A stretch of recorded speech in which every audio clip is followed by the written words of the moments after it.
Hello, welcome to Matt's Weather School. I'm Chief Meteorologist Matt Leach from ABC 21. Today's lesson is on cloud formation. One of the more fascinating aspects of weather, actually.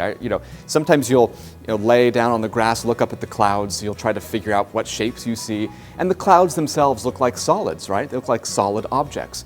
But they're actually not. And especially if you've been in a plane and you fly right through them, you begin to realize these are actually just tiny water droplets. But how do the clouds form in the first place? Well, let's talk about it through this way. Have you ever kind of let your dog outside, you put the dog bowl outside, and then maybe after 30 minutes, an hour, the water level begins to decrease, even though your dog or cat never even touched the water bowl? Or let's say you hung up your towel to dry and your towel slowly dries and it's not as wet as it was an hour or 2 hours earlier.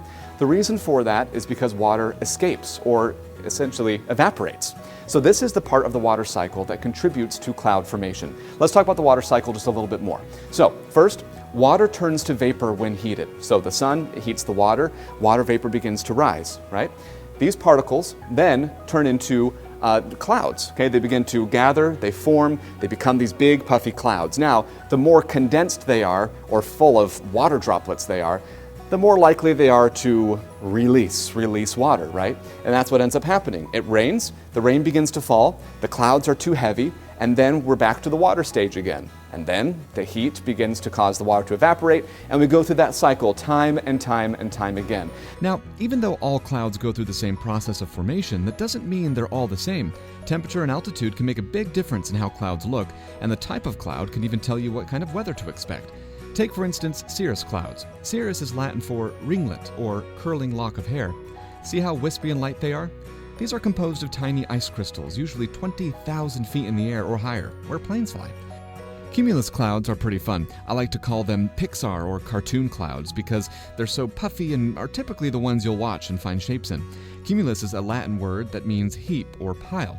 They don't always bring rain with them, especially when they're lighter in color. Stratus clouds are gray and low-lying, and they can bring rain, drizzle, and snow. There are some odd clouds too, like mammatus. Look at their awesome texture. When you see these clouds, you know trouble is brewing. Get ready for a big storm. And then there's what has recently been classified as the Latin undulatus asperatus, or wavy and agitated clouds. These are pretty rare cloud formations that can form ahead of thunderstorms and signify turbulent weather. Finally, lenticular clouds. These look like UFOs. They usually form downwind of a mountain slope during otherwise stable weather patterns. Pretty cool, huh? And there's your cloud lesson. We'll have more Matt's Weather School episodes every Monday, Wednesday, and Friday through at least early May.